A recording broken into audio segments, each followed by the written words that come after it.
Good evening dear এস্পিৰেণ্টছ। তো কেনে আছা তোমালোক? আশা কৰোঁ তোমালোক চব ভালে আছা। চ' মই যি 20টা MCQ চিৰিজ লৈ আহিছিলোঁ তাৰে এইটো 9 নম্বৰটি পাৰ্ট হয়। ইয়াৰ আগৰ পাৰ্টবোৰ যদি তোমালোকে চোৱা নাই তেতিয়া ডেছক্ৰিপশ্যনত প্লেলিষ্টৰ লিংকটো দিয়া আছে, তাতে গৈ তোমালোকে চেক কৰিব পাৰিবা। এই চিৰিজটো লৈ অহাৰ সময়ত মই তোমালোকক কৈছিলোঁ যে ডেইলি 7:30 বজাৰ সন্ধিয়া ভিডিঅ' আনিম বুলি, কিন্তু মই এইটো মেইনটেইন কৰিব পৰা নাই, কাৰণ বৰ্তমান মই য'ত আছোঁ তাত বতৰ বা ৱেডাৰটো বহুত বেয়া। তোমালোক চাগে এতিয়া অলপ নইজ শুনি আছা, এইটো বৰষুণৰে চাউণ্ড হয়। চ' অলপ পেচেঞ্চ ৰাখিবা প্লিজ। অতি সোনকালে মই ছুটী লৈ ঘৰত যাই আছোঁ। তেতিয়া তোমালোকে যে কমেণ্ট কৰি আছা মেথছৰ ভিডিঅ' লাগে বুলি, তাৰ ওপৰতো মই কাম কৰিম। মই কনচেপ্ট ৱাইজ তোমালোকৰ বাবে যিমান পাৰোঁ সহজকৈ বুজাবলৈ চেষ্টা কৰিম, ঠিক আছে? তো বলক বেছি দেৰি নকৰি আজি আমি এই 9 নম্বৰ পাৰ্টিৰ প্ৰথম কুৱেশ্যনটোৰ ফালে আগবাঢ়োঁ। আজিৰ প্ৰথম প্ৰশ্ন, the host city of 2024 summer Olympic is? 2024 চনৰ গ্ৰীষ্মকালীন অলিম্পিকৰ আয়োজক চহৰ হৈছে।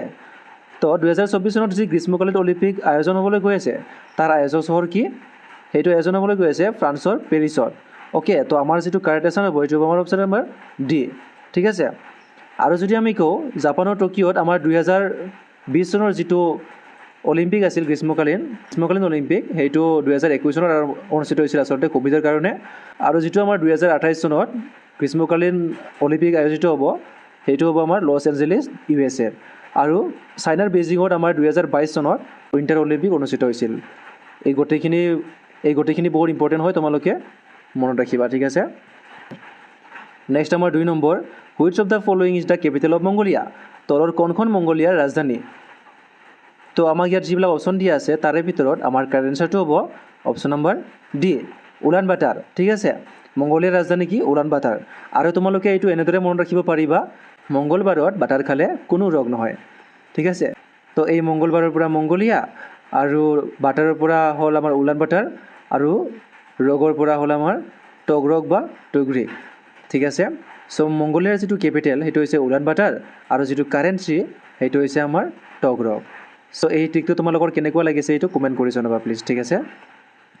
নেক্সট আমাৰ 3 নম্বৰ, বেলুৰ মঠ ইজ লোকেটেড ইন? বেলুৰ মঠ ক'ত অৱস্থিত? তো ইয়াত আমাক যি 4টা অপশ্যন দিয়া আছে তাৰে ভিতৰত আমাৰ যিটো কাৰেক্ট এনচাৰ হ'ব সেইটো হ'ব কি? এইটো হ'ব আমাৰ option number B, West Bengal. এই বেলুৰ মঠ ৱেষ্ট বেংগালৰ হুগলী নদীৰ পাৰত অৱস্থিত, ঠিক আছে? আৰু ইয়াৰ স্থাপন কেতিয়া কৰিছিল? 1897ত। কোনে কৰিছিল?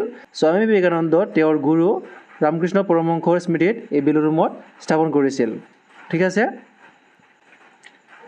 নেক্সট আমাৰ 4 number, gas electric project of Assam is situated at? অসমৰ গেছ বৈদ্যুতিক প্ৰকল্প কোন স্থানত অৱস্থিত? তো তোমালোকে ইয়াৰ উত্তৰ দিবলৈ চেষ্টা কৰা। তো ইয়াত আমাৰ যি 4টা অপশ্যন দিয়া আছে তাৰে ভিতৰত আমাৰ যিটো কাৰেক্ট এনচাৰ হ'ব সেইটো হ'ব আমাৰ অপশ্যন নম্বৰ ডি, ডিব্ৰুগড়। ডিব্ৰুগড়ৰ কঁঠালগুৰিত এই অসমৰ গেছ বৈদ্যুতিক প্ৰকল্প বা gas electric project of Assam অৱস্থিত, ঠিক আছে? নেক্সট আমাৰ 5 number, who is credited with the 1953 discovery of golden langur in Assam? 1953 চনত অসমত সোণালী লেংগুৰৰ আৱিষ্কাৰৰ কৃতিত্ব কাক দিয়া যায়, ঠিক আছে? চ' আমাক যি 4টা অপশ্যন দিয়া আছে তাৰে ভিতৰত কাৰেক্ট এনচাৰটো হ'ব অপশ্যন নম্বৰ ডি, এডৱাৰ্ড প্ৰিচাৰ্ড গে। এডৱাৰ্ড প্ৰিচাৰ্ড গিয়ে 1953 চনত অসমত সোণালী লেংগুৰ আৱিষ্কাৰ কৰিছিল, ঠিক আছে? এইটো ইম্পৰ্টেণ্ট নহয়, তোমালোকে মনত ৰাখিবা। নেক্সট আমাৰ 6 নম্বৰ, হৰ্ষচৰিত ৱাজ ৰিটেন বাই? হৰ্ষচৰিত কোনে লিখিছিল? তো ইয়াত আমাক যি অপশ্যন 4টা দিয়া আছে তোমালোকে উত্তৰ দিবলৈ চেষ্টা কৰা। তো ইয়াৰ যিটো কাৰেক্ট এনচাৰ হ'ব এইটো হ'ব আমাৰ অপশ্যন নম্বৰ চি, বাণভট্ট। হৰ্ষচৰিতৰ লেখক হৈছে বাণভট্ট, ঠিক আছে? নেক্সট আমাৰ 7 number, who is known as the Bismarck of India? ভাৰতৰ বিছমাৰ্ক বুলি কাক জনা যায়? তো তোমালোকে ইয়াৰ উত্তৰ দিবলৈ চেষ্টা কৰা। বাকী অপশ্যনবোৰ যদি চাওঁ, বিনোবা ভাৱে তেওঁক আমি জানো আচাৰ্য বুলি, আচাৰ্য বিনোবা ভাৱে। ডক্টৰ ৰাজেন্দ্ৰ প্ৰসাদ তেওঁক কোৱা যায় দেশৰত্ন বা অজাতশত্ৰু বুলি, ঠিক আছে? আৰু চিত্তৰঞ্জন দাস তেওঁক কোৱা হয় দেশবন্ধু বুলি। বাকী চৰ্দাৰ বল্লভভাই পটেল তেওঁ তোমালোক সকলোৱে জানা, তেওঁ কি বুলি জনা যায়? ভাৰতৰ বিছমাৰ্ক বুলি। তো অপশ্যন নম্বৰ যিটো আমাৰ কাৰেক্ট হ'ব। আৰু তেওঁক আন এটা কি নামেৰে জনা যায় এইটো তোমালোকে কমেণ্ট কৰি জনাবা। নেক্সট আমাৰ 8 number, which of the following park is located in Jammu and Kashmir? তলৰ কোনখন উদ্যান জম্মু আৰু কাশ্মীৰত অৱস্থিত? তো ইয়াত যি 4টা অপশ্যন দিয়া আছে আমি যদি চাওঁ, কানহা নেশ্যনেল পাৰ্ক এইটো আছে আমাৰ মধ্যপ্ৰদেশত। বাকী গিৰ নেশ্যনেল পাৰ্ক আছে গুজৰাটত। ৰাণথাম্বোৰ নেশ্যনেল পাৰ্ক আছে ৰাজস্থানত। বাকী কিষ্টৱাৰ নেশ্যনেল পাৰ্ক সেইটো আছে আমাৰ জম্মু এণ্ড কাশ্মীৰত। তো আমাৰ যিটো কাৰেক্ট এনচাৰ সেইটো হ'ব আমাৰ option number D, Kishtwar national park আছে জম্মু এণ্ড কাশ্মীৰত। নেক্সট আমাৰ 9 number, which among the following pairs R incorrect? তলৰ কণ্ঠজৰ শুদ্ধ সৰি এইটো অশুদ্ধ ওলাইছিল কণ্ঠজৰ অশুদ্ধ তো আমি অপশ্যনবোৰ যদি চাওঁ জেলেবলা পাছ যিটো আছে আমাৰ পাহাৰৰ যিটো ৰাস্তা বা আমি ক'ব পাৰোঁ গিৰিপথ সেইটো আছে আমাৰ ছিকিমত এইটো হয় আমাৰ কাৰেক্ট পেয়াৰ ঠিক আছে বাকী নীতি পাছ আছে উত্তৰাখণ্ডত এইটো কাৰেক্ট পেয়াৰ আৰু বমডিলা অৰুণাচল প্ৰদেশতে আছে তোমালোক সকলোৱে জানা কিন্তু শিৱকিলা উত্তৰাখণ্ডত নাই শিৱকিলা ক'ত আছে শিৱকিলা আছে হিমাচল প্ৰদেশত চ' আমাৰ যিটো ইনকাৰেক্ট পেয়াৰ সেইটো হৈছে আমাৰ অপশ্যন নম্বৰ ডি চ' আমাৰ কাৰেক্ট আনচাৰ হ'ব অপশ্যন নম্বৰ ডি নেক্সট আমাৰ 10 number who presided over the first meeting of the Indian National Congress ভাৰতীয় জাতীয় কংগ্ৰেছৰ প্ৰথমখন বৈঠকৰ সভাপতিত্ব কোনে কৰিছিল তো তোমালোকে অপশ্যনবোৰ চাই কাৰেক্ট আনচাৰটো দিবলৈ চেষ্টা কৰা তো ইয়াৰ যিটো কাৰেক্ট আনচাৰ সেইটো হ'ব আমাৰ অপশ্যন নম্বৰ ডি উমেশ চন্দ্ৰ বেনাৰ্জীয়ে ভাৰতীয় জাতীয় কংগ্ৰেছৰ প্ৰথমখন বৈঠকত সভাপতিত্ব কৰিছিল বাকী জৰ্জ উইল আছিল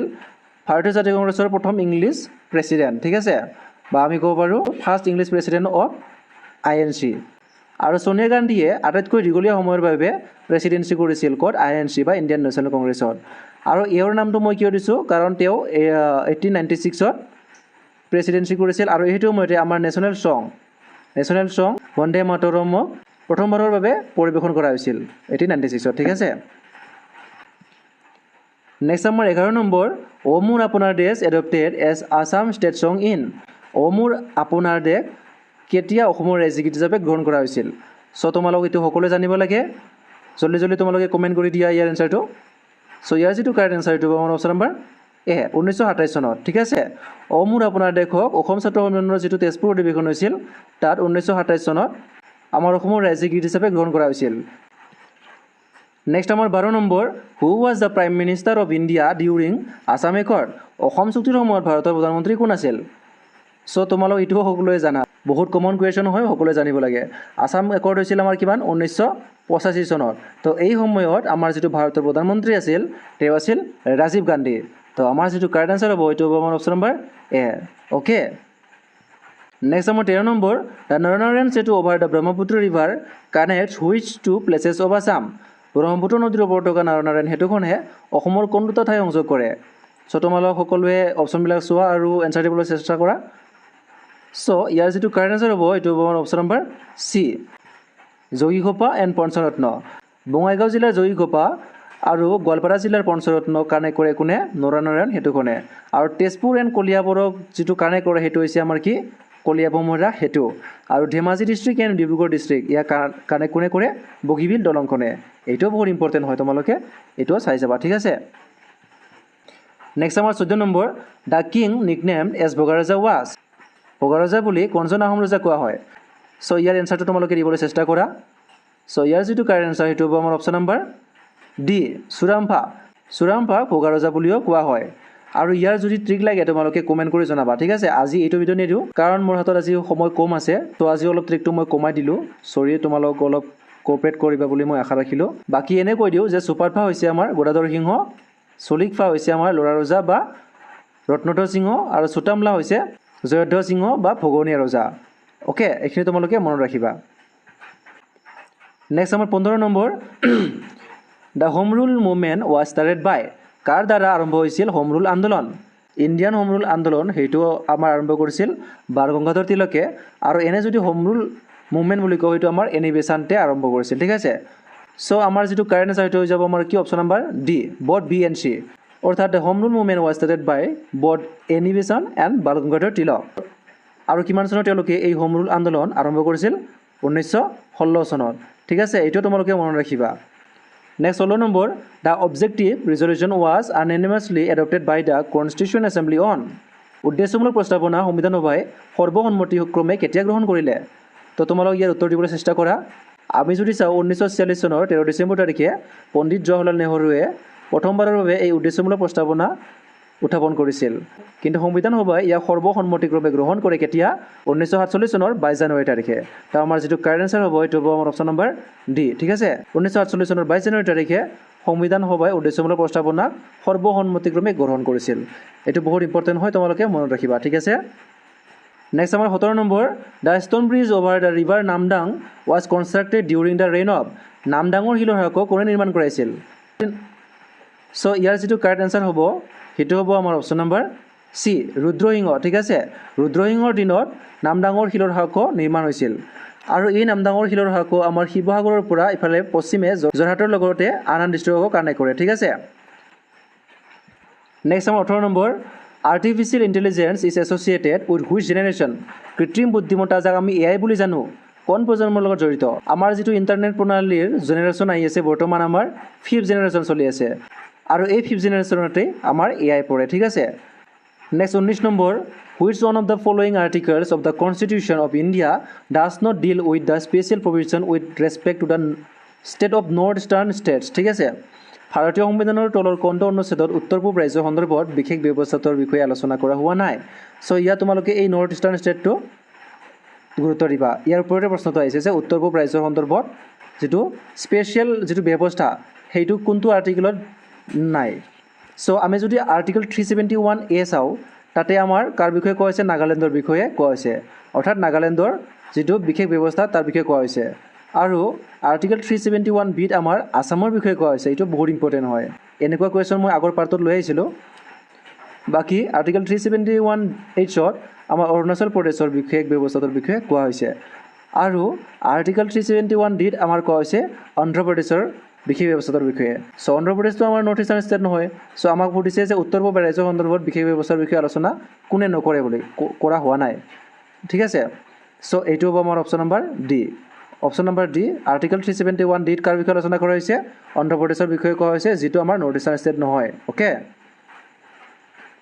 নেক্সট আমাৰ 20 number on which date will Samvidhan Hatya দিৱস বি অবজাৰ্ভ এনুৱেলি প্ৰতি বছৰে কোন তাৰিখে পালন কৰা হ'ব সংবিধান হত্যা দিৱস এইটো আমাৰ কাৰেণ্ট এফেয়াৰ্ছৰ পৰা আহিছে 1975 চনৰ এই দিনতেই প্ৰাক্তন প্ৰধানমন্ত্ৰী ইন্দিৰা গান্ধীয়ে কি কৰিছিল জৰুৰীকালীন অৱস্থা ঘোষণা কৰিছিল আমাৰ ভাৰতৰ যাৰ দ্বাৰা আমাৰ দেশৰ গণতান্ত্ৰিক ব্যৱস্থাত বেয়াকৈ প্ৰভাৱ পৰিছিল ঠিক আছে চ' এইটো তোমালোকে কমেণ্ট কৰি জনাবা চ' এয়া আছিল আজি আমাৰ 20টা MCQ তাৰে ভিতৰত তোমালোকে কেইটা কাৰেক্ট কৰিব পাৰিলা এইটো কমেণ্ট কৰি জনাবা আৰু যদি ভিডিঅ'টো ভাল লাগিছে তেন্তে বন্ধু বান্ধৱীৰ লগত শ্বেয়াৰ কৰিবা আৰু চেনেলটো ছাবস্ক্ৰাইব কৰি ল'বা যাতে নেক্সট ভিডিঅ'ৰ নটিফিকেশ্যনবোৰ তোমালোকে সোনকালে পাই যোৱা ভিডিঅ'টো শেষলৈকে চাই আপোনালোকক অশেষ ধন্যবাদ